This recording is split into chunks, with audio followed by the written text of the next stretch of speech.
There's a folklore on Mahabharata. When I say folklore, you may not find it in the original Mahabharata text. Certain things came a long way, so they fall as a folk culture.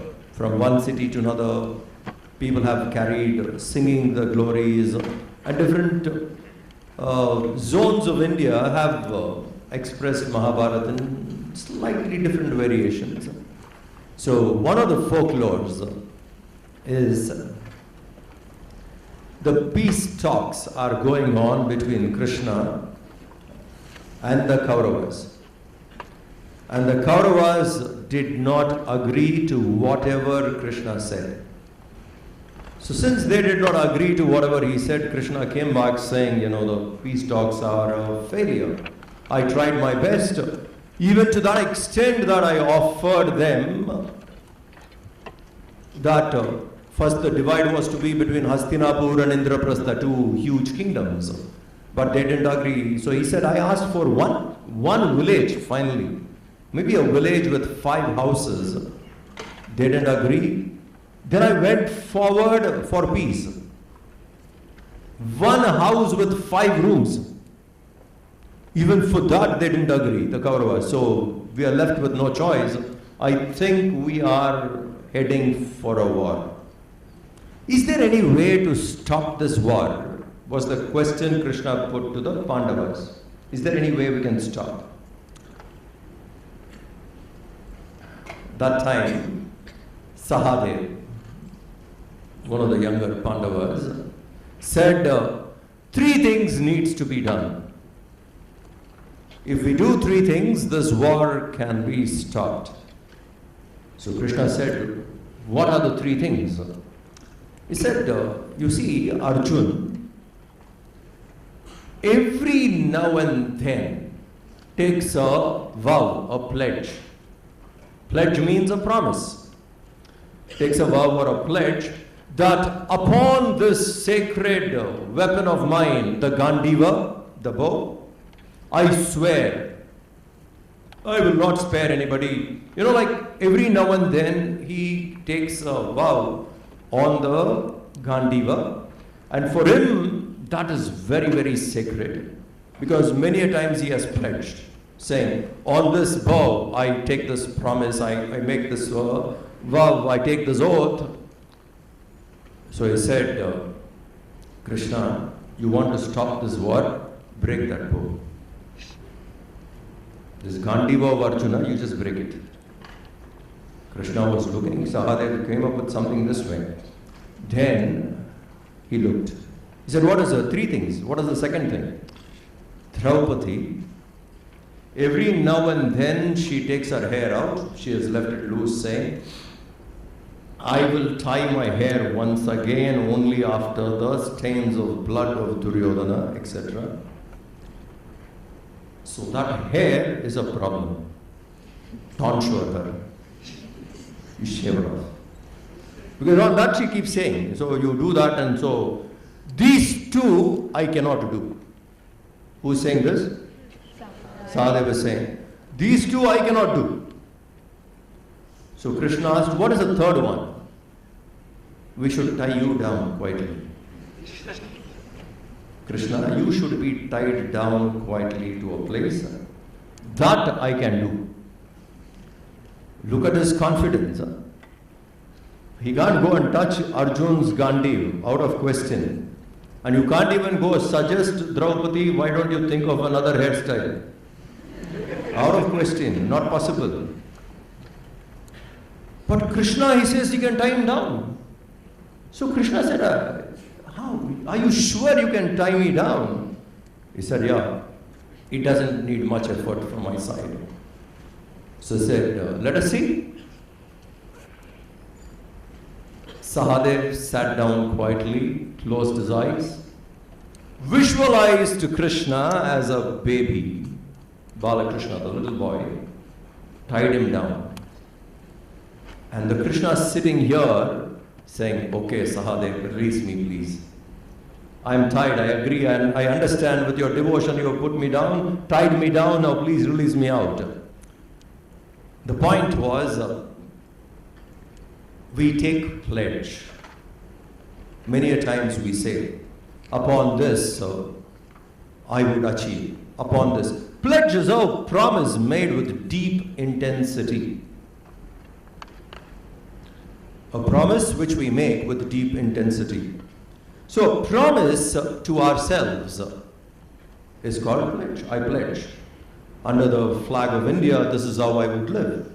It's a pledge we make.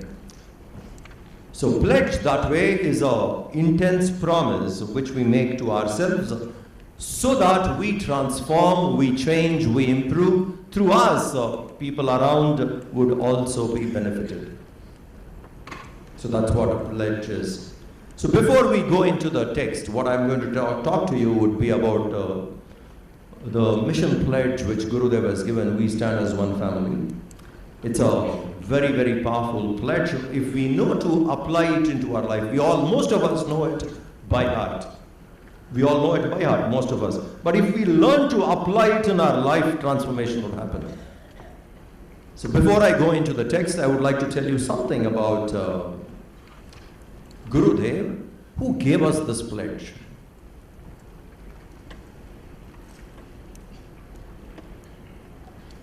Let us say, whom do we call an expert? Let's say in the field of cricket. Whom do you call an expert? Someone who played for a long time, who has visited almost every country, knows almost every wicket, and knows the weather climate, the effect of the dew, different aspects of the game. The person knows it and very quickly can assess the opponent. So he's called an expert. So that comes over a period of time, experience. In your first match, you make a debut, you only have talent, you're not an expert. You have a talent. You have to fight with your talent, establish there, and slowly when you establish, you become an expert. In the first match, no one is an expert. In the first match, everyone is they have only talent. The talent is given an opportunity. Now you compete with the talent. Slowly, slowly, over a period of time, you become an expert. To understand life, Gurudev was an expert.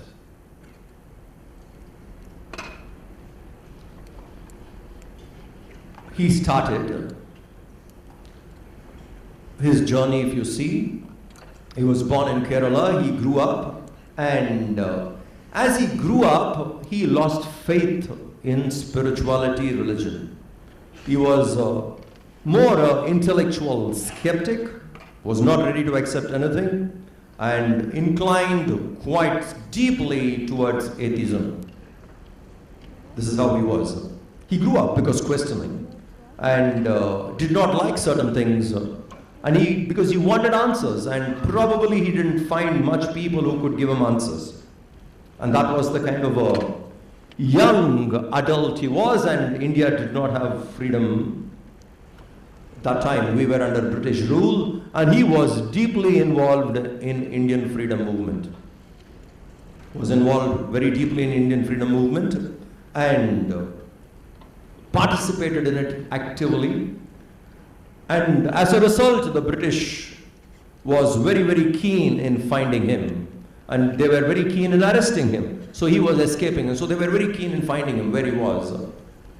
And I want you to think, a person who is escaping the British force, running away, went to this place called Abbottabad, which is now in that side of line of control, where Pakistan has occupied India. And that's how we should call that place. We should not call it POK. Pakistan occupied Kashmir. No, Pakistan occupied India. Kashmir is part of us. We can't say separately, as you know. So, Pakistan occupied India, that side of the LOC. This place is called Abbottabad, and he was there. He went there to work under British intelligence. Think of this person, young adult, going there, working under British intelligence. And that intelligence is searching for him. Where is this Balan? That was his name, Balakrishna. So they are searching, where is this Balan?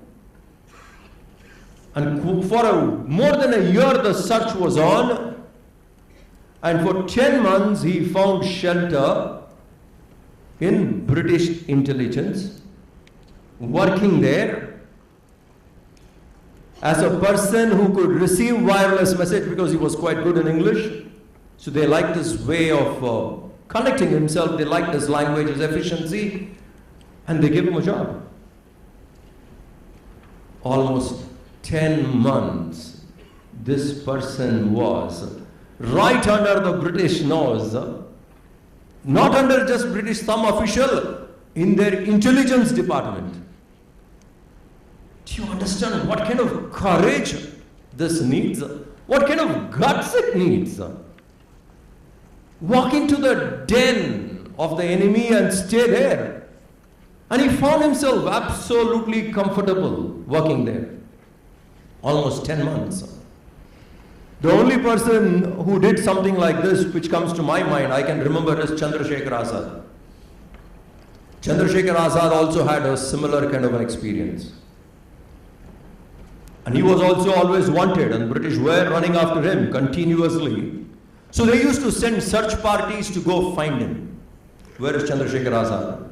When the search party comes, and he was too good in disguising, Azad used to disguise himself. Yes, sure, thank you. Azad used to disguise himself in many, many ways. And he would escape. And one of the disguises he took was he became a driver for the search party of Azad. Can you think, I mean, I'm talking about some of the Indians, brilliant people, what courage, what it is to be one like that. The search party goes and he is their jeep driver. They'll sit and they'll say, we have to find Azad today. We have to search where he is. Go on this side, that's where we have got the information. Yes, sir.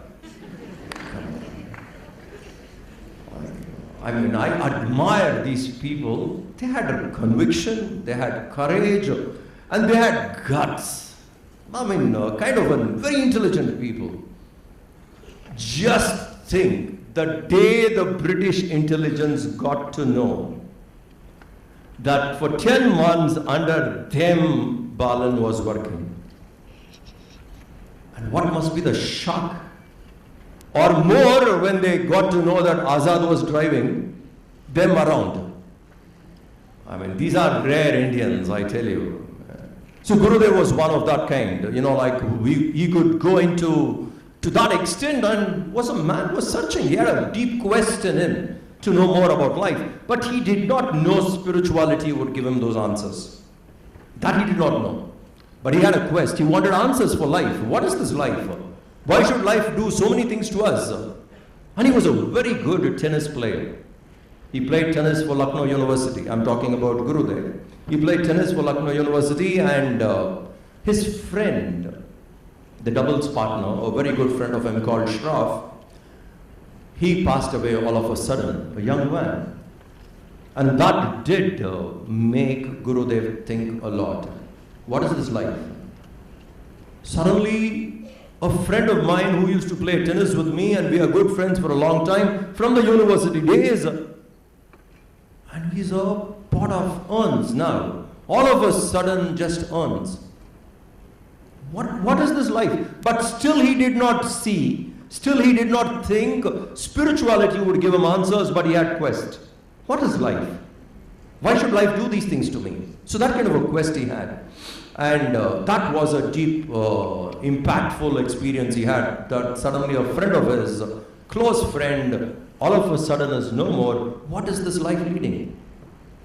And finally British also caught him, arrested him, put him in jail, tortured him, his health got bad. And he himself was almost lying down on a deathbed. Beat him black and blue, the person was sinking. The doctors in the prison gave up hope that he could survive. The doctors gave up hope. And they did not want one more young revolutionary to go away in the prison, to die in the prison. They said, let's take him out of the prison, because if he dies there, it is going to be an issue. Again, there would be more awakening. More people can stand up. So they want to take him out of jail before he could pass away, and brought him to a lonely place and dropped him there. Rather dumped him there, thinking by morning, maybe another 7-8 hours, he would pass away. You see this man's life, huh? He himself, he saw his friend, and he himself there at the face of death anytime he could go. This again made him think so much. Like saying, what is this now to me? My life, suddenly I am facing death. Any moment I can go. What is this life? That's when he had this urge, this question in saying, if I recover from it, from this sickness, if I recover, I would find out what is the meaning of life. What is this life? What is this enigma behind life? I want to find out. That was the quest he had. So when he was dumped, one kind lady by name De Silva, Mrs. De Silva, saw him and picked him up. Otherwise that night he would have gone. In the cold night out there, he's been dumped. This lady picks him up because she lost a son who had his resemblance a bit. So she just picks him up. Did not want another person to die. Then she got to know he's a well-educated person, etc. She treated him, healed him for some extent. Then he went to his cousin's house, stayed there for a while, recovered. And then by then India also got freedom. He became a journalist. So he used to jokingly say, what saved him was his nose. Otherwise that night he would have gone. His nose saved him. Why? The nose had resemblance of that lady's son. So, and he was then he became a journalist, and a very well noticed journalist, was in great demand for his articles, and everyone admired. And his pen name, his articles were very popular, and his pen name was Cobbler. You come out, imagine you write on a newspaper, and your signing off pen name was Cobbler. The low, the poor. A cobbler who sincerely does his work. He saw him, he admired, and then he started using that as his pen name. And then still, one day he took it saying, these sadhus who are living are people wasting their life and resources. They are sucking from the society, living in comfort, not giving anything. From distance, this would be the opinion. When you actually get near, you know how much load of work most of them have. From distance, you don't know. Like if I did not tell you how much of travel Guruji, Tejomaiji is doing today to reach to this place. And when I just got an SMS. On his way, when he landed to Tirupati, that flight, I told you the inauguration was over, he went to Chinmaya Vidyalaya there in Tirupati. We have a school. He went there, addressed the teachers. Then he took rest. Then he went to Hyderabad. It's a rare few, free movements are quite rare. But from distance, nobody knows that. So Balan was also thinking, what are these sadhus doing? They're wasting their life. What are they doing? And with great, he had a very strong opinion that they're wasting their life. So to expose them out, he wanted to write a story about sadhus wasting their life. To write a story, he targeted Swami Shivananda. Swami Shivanandaji was a doctor earlier. He was a medical practitioner, gave up that and he came to Rishikesh. So well-educated person. And Gurudev himself was a highly qualified, well-educated person. He did law, he did masters in English, and that kind of a qualification.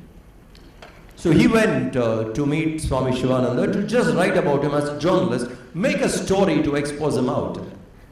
So he goes there and wants to write, but he was stunned by the amount of work which was happening there in Divine Life Society in Rishikesh. That's when he found answers for his questions. He had many questions, he placed that, questions to Shivanandaji, discussion, and then he found. He was a very open-minded person. When someone gave him an answer, right answer, he was ready to accept. He was not stubborn. The difference between question and quest is that quest has sincerity, question will have only arrogance. When a question comes with sincerity, it is called a quest. A question comes from arrogance, then that is not good. So he went there and he found himself and he found his answers. That brought a transformation. He changed. Believed in it. From that extreme to this extent, he started changing, moving. And then he asked Swami Shivanandaji to initiate him into sannyas, which Swami Shivanandaji initially denied, saying like, don't have to get into, don't rush into it, take your own time. But Balan could not resist more. He went to him again and Swami Shivanandaji gave him sannyas. And then Swami Shivanandaji sent him to another teacher in Uttarakasi called Swami Tapovan Maharaj, saying, go there and study with him the original text, the Upanishads. And Swamiji studied with him the Upanishads under Swami Tapovan Maharaj. And that was where he started transforming more. Swami Shivanandaji initiated him and he found his transformation under Swami Tapovan Maharaj. So that way he had two teachers. One gave him Diksha and another gave him Siksha. So he says his work is dedicated to these two great masters.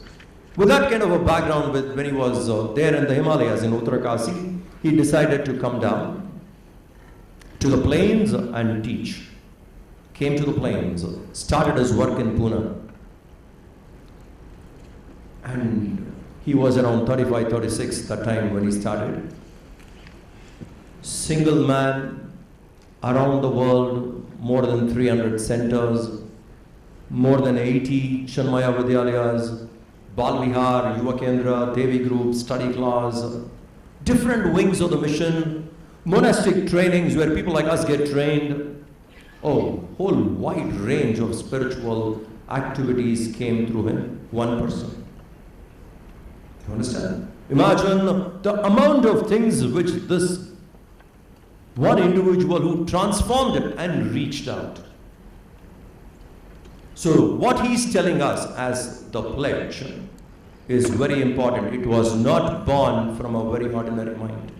It was born from a mind which was a revolutionary. It was born from a mind who had a quest. It was born from a mind who traveled around the globe. Worldwide experience. Who could stand up and build organization and reach out to the masses. And he had great following around the world. Very well respected saint among the intellectuals. around the world. So it is this great mind which tells us that this pledge, if we take, we know how to implement, it would definitely transform our lives. It can make a weak person change into confidence. It can make a person who is scared for every now and then, like a coward, scared, can turn into a person of courage, if we know how to apply. So that would be the text which I would be taking every day in the mornings.